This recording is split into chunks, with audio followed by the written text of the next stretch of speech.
Hi everybody, we're DKDKTV. My name is Danny Kim. My name is David Kim. And we're two South Korean YouTubers that dig deeper into the Korean wave. And we've been doing YouTube professionally for 4 years. We started our YouTube channel successfully, and our small goal was to bridge the gap between cultures from Korea to the international audience. Since we both have backgrounds living in the US and Canada, I feel like those kind of aspects were our killing point. We were able to explain better in Korean contexts and stuff like that. I just feel the best when we hear comments such as like, your videos were very helpful in understanding the Korean context and all. So yeah, I feel like our job is a very good job. So today we're going to be teaching you exactly how to become successful global K-pop YouTubers based on our experience. Here are the 10 major talking points for today.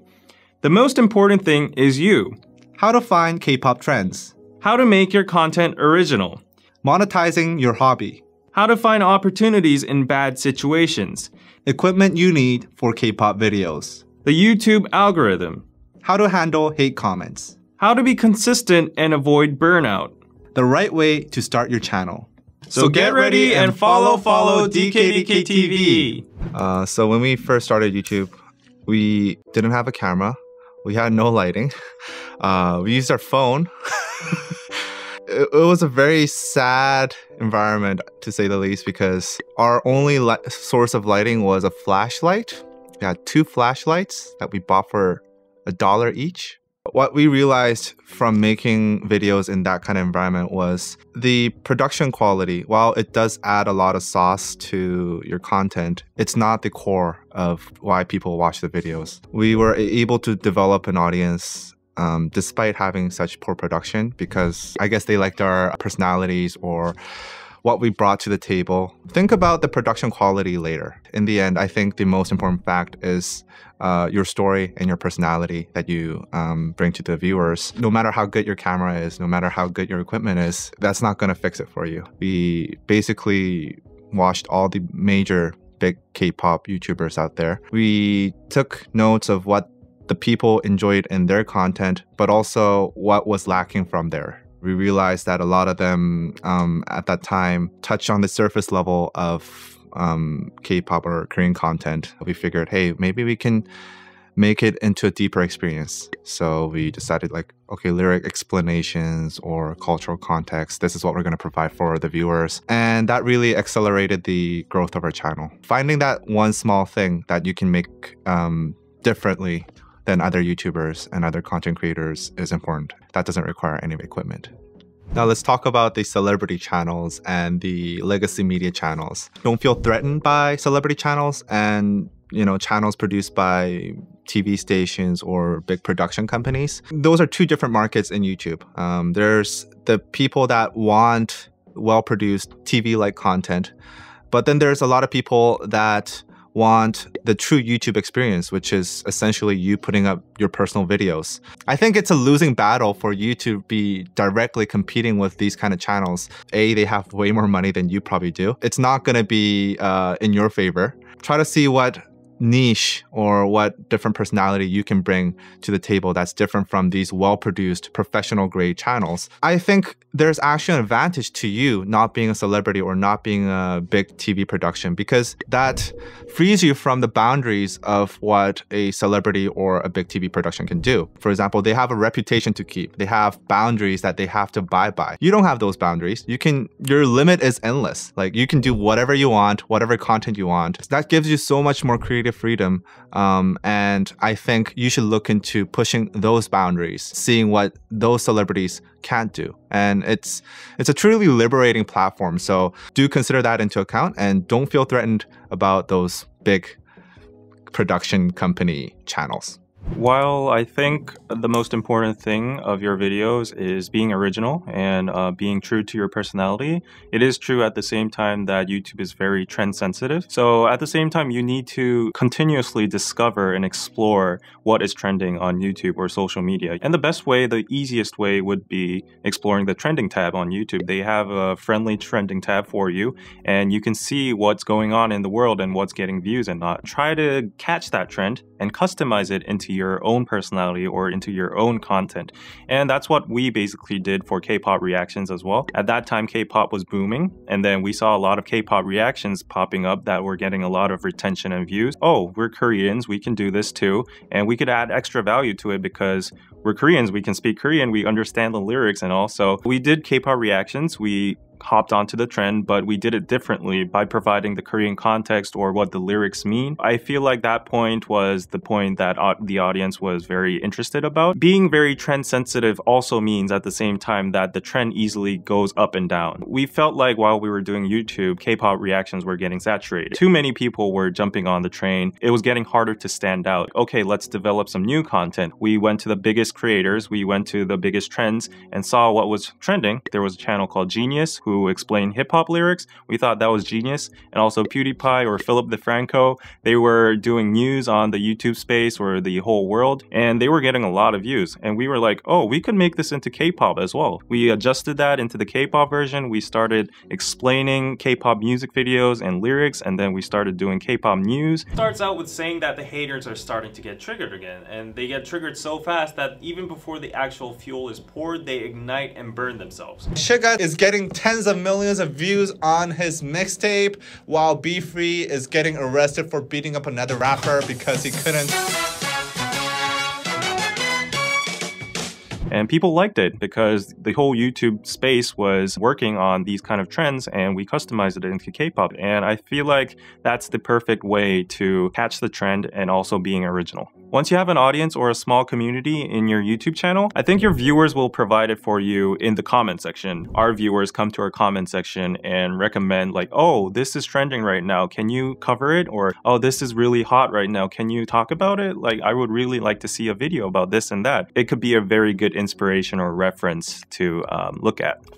It's very difficult to be 100% original. Instead, what we try to do is take an existing series that's popular on another channel or in a different field other than K-pop, and then we just try to twist it a little bit to make it fit to our channel. For example, what we did was we took PewDiePie's Pew News and we gave it our own twist of our personalities and the content being regarding K-pop and Korea instead of his internet meme reviews. That was enough for us to make an original series that's going on for like almost 2 years now. Change one small part of what makes an existing series popular and you have your original content. Hip-hop lyrics explained by Genius. We took that and gave it a Korean twist, and now it's K-pop explained by Korean in our channel. Try to think of a few traits that really make you, make your channel different. A lot of beginner content creators, the mistake they make is they try to show every single side of themselves. While that's great, it's very difficult for the viewer to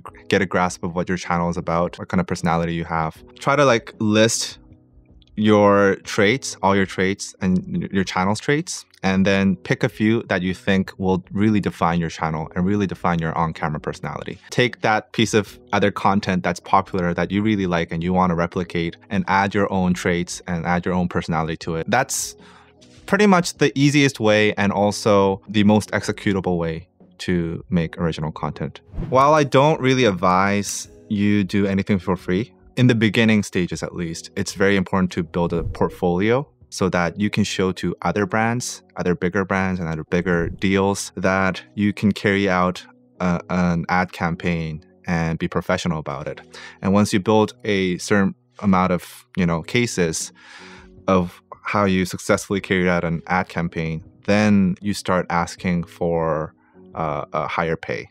It's easy to go down in what you receive. Say you receive $500 for this deal, and then the next deal you receive $200. It's easy to go from 500 to 200, but it's very difficult to go from 200 to 500 again. So be very picky about what you accept and what you don't accept. The only cases where I think we would really accept a lower paying brand deal or a lower paying gig would be if we can get some sort of publicity for it. If it's a big company and it's a good for our portfolio. And I think those are the only cases where you might want to go lower than your actual value or what you think your value is. Once you go up, don't try to go back down.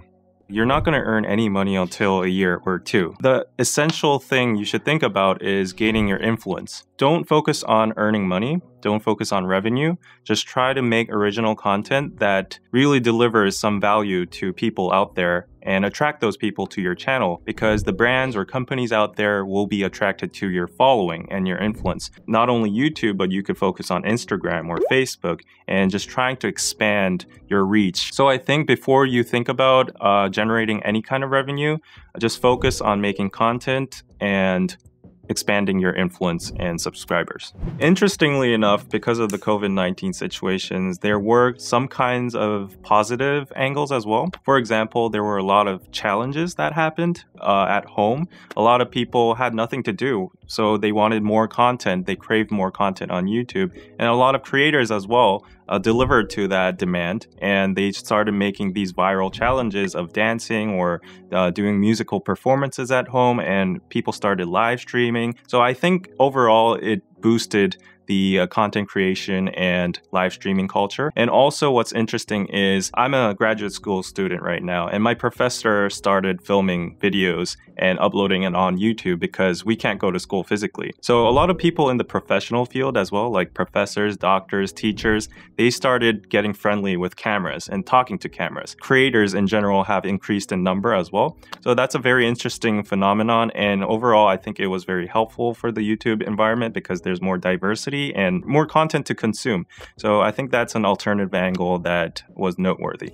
Don't buy a camera right away. Your phone is fine. Any modern smartphone that was released within the last 2 or 3 years, they're actually probably better than the camera that I use to vlog. What I would invest in is a tripod for your cell phone, because no one wants to have a shaky camera all the time. So definitely invest in a tripod. That they're like 30, 50 bucks. Maybe if you have extra money, buy some lighting. The way a room is lit, the way your scene is lit will definitely change whether or not your video looks good or not. And then maybe if you have money left over, buy a recorder, some sort of microphone that can attach to your cell phone. Those are the 3 things that I would buy if I were to buy equipment. They're all you really need to start doing YouTube.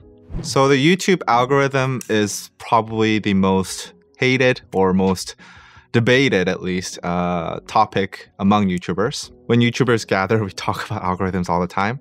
So the basis of the algorithm is YouTube deciding what kind of content is most engaging, is most likely to be enjoyed by the viewers, and most likely to keep them on the site. The truth is, no one really knows how this algorithm actually works. And it changes. It's not a static thing. To chase after what you think the algorithm will like is a losing battle. Even the people at Google, they probably don't know what the algorithm is really like because it's set by a higher being of artificial intelligence. Optimizing your videos to the algorithm, it comes later. That's not the thing that you should be thinking about first as a content creator. How good is your content? What do the viewers want to see? What do you think makes your content stand out? Focus on making good content and worry about that algorithm later. Retention rate is the most important thing in YouTube. And the last thing that you want is your viewers backing out in the beginning of the video because they find it boring. Because at the end, the algorithm is set to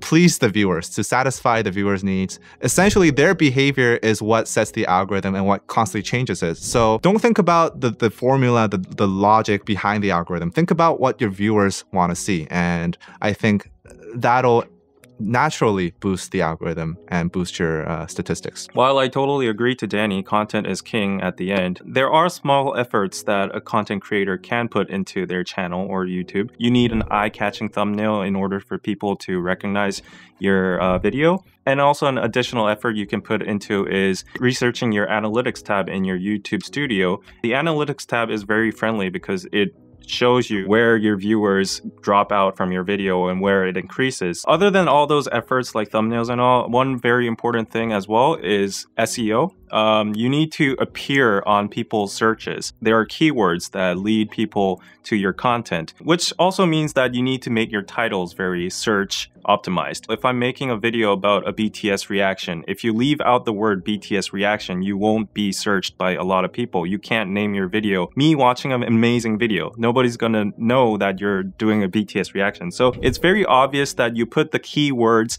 in the front, emphasize it in your descriptions, and say it a lot of times in your video as well. And also maybe put hashtags if that's gonna help. But then again, the most viewed guitar cover video on YouTube is called Guitar. But let's not talk about exceptions. Let's talk about beginning phase. It's titled Guitar. Now let's talk about hate comments. Whether you like it or not, everybody's gonna get a hate comment or many hate comments. Don't be shocked that someone hates you on the internet. That's just the reality. That's just the way it is. When I first got my hate comment or hate comments, I was very hurt, and it's okay to be hurt. It's normal. Be ready for it when it hits you, and you will be hurt. My best advice is to just let it be, because as the years pass by, you will get more and more hate comments as you become more popular. It hurts less and less. You get more and more numb to it. So if you find somebody that's really, really hateful and that's just straight out, it's not just on the level of criticism, it's just pure hate, I would just block that user. And we have blocked a few commenters on our page because these people were spreading false rumors. They don't help out the channel at all, and they're not putting on any sort of discussion or input to this video. So this function is very useful because if you use this function, the commenter themselves, they don't know that they're blocked. They think they're still visible to everybody, so they'll still comment, but they can't be viewed by anybody. So those are my 2 tips. Get used to it and block those that are just crossing the line. YouTube is a constant struggle and fight between yourself as well. You need to be very consistent in uploading content, and that's a very hard challenge. One issue about being a YouTuber is time management. You need to actually form a habit in your beginning phase of making a selective and a concrete schedule for your YouTube career. This is going to be my production day, editing day, and upload day. Try to stick to that schedule as much as you can. If you get lenient, if you get flexible, it's going to destroy your consistency. And also, it's even harder when you don't get views or you don't get subscribers. We all know that feeling, and in the beginning phase, nobody's gonna get instant views or instant subscribers, so you need a time of endurance. What worked for me is trying to focus on the people I have, the subscribers that are giving me positive feedback, that are giving me positive comments. I was very touched by that, so try to focus on the positive and get more motivation from that. And also, YouTuber burnout is a very severe problem these days because a lot of people are getting extreme stress from YouTube because essentially it's like unpaid labor.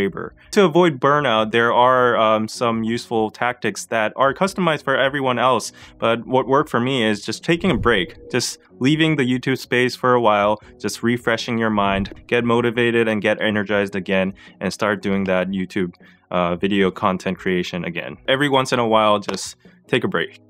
My last message to our blooming YouTube fellow creators is just do it. A lot of people, they plan a lot before they start a channel. First of all, no one's gonna watch your channel. If anybody cares about what content you're making, that's already a good sign. Don't worry about, oh, what will people think? How will people react to this video? Because what's the hardest is the execution, actually getting the ball rolling. My advice is don't worry too much, don't plan too much, just start. Just make a channel, upload a freaking video, and see how it goes. Like I said, no one will watch your channel. So, even if you make a food video first, in the next video, make an anime video, and no one will care. So you have the freedom of experimenting in your beginning stages of YouTube. Talk about what you love. Make videos about what you love, and make videos that you love. Think of it as your own little hobbyist community. Say you have a K-pop channel like us. You're essentially making a community of K-pop fans, and you're sharing your hobby of K-pop with other K-pop enthusiasts. Don't think of, money first. How am I going to monetize this and that? Think of it as like, okay, I'm going to share this hobby that I have with the rest of the world, and it's going to be fun and it's going to be great. And if you approach it from that angle, it's a lot more fun, even if you don't get that many views, that many comments. So that was DKDKTV's advice on becoming a successful YouTuber. If you have any questions, please put them in the comments. And if you like Korean culture and would like to share it with the world, please don't hesitate on becoming a K influencer yourself. Ciao. 안녕.